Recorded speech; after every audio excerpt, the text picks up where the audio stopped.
This is a very stressful time for your clients, and you guys have the unique position, if you chose to, if you develop your skills to take control of that situation and to guide them towards a successful outcome for them and have them completely follow your advice.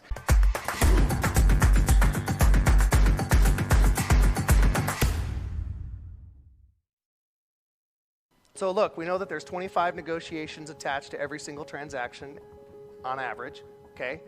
We also know that statistically, buyers and sellers, this is not unique to buyers, but our clients, real estate clients, are typically engaged in conversation with 4 realtors simultaneously all the way up through and including closing. Does an agent who understands that there are 25 negotiations happening throughout the cycle of a transaction, does an agent who understands that and who understands how to proactively allay the consumer's fears, is that consumer communicating with 4 or 5 other real estate agents? Or is that consumer sticking solely with your advice? Right? Guys, that's why we encourage you to read that book. That book is phenomenal for ensuring that client, you keep them on track. And your negotiations are even negotiations in between you and the client for how this is going to go. Right? In his negotiations, Chris Voss, in his communication with the hostages' families, he would articulate how this was going to go. And he would get from them, you're going to do everything that I tell you to do, when I tell you to do it, and how I tell you to do it, and they agree.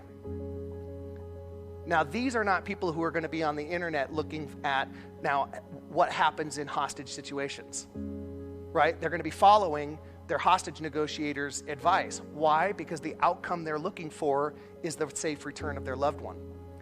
By the way, a real estate transaction, in terms of the areas of the brain that triggers for stress, those same areas are triggered in someone who's buying or selling a house as the family of hostages and the hostage. This is a very stressful time for your clients, and you guys have the unique position, if you chose to, if you develop your skills to take control of that situation and to guide them towards a successful outcome for them and have them completely follow your advice. How many of you have interacted with a client that, no kidding, 100% they followed your advice? A few of you, right? What's that experience like? Do you experience the transaction as flowing forward with much greater ease than, say, the client who does absolutely everything you opposite of what you've told them? It's a different experience even for you, right? So you want to stack the odds to having more of those experiences than continually working with clients that don't take your advice, that don't follow your directions, that are communicating with other realtors, right?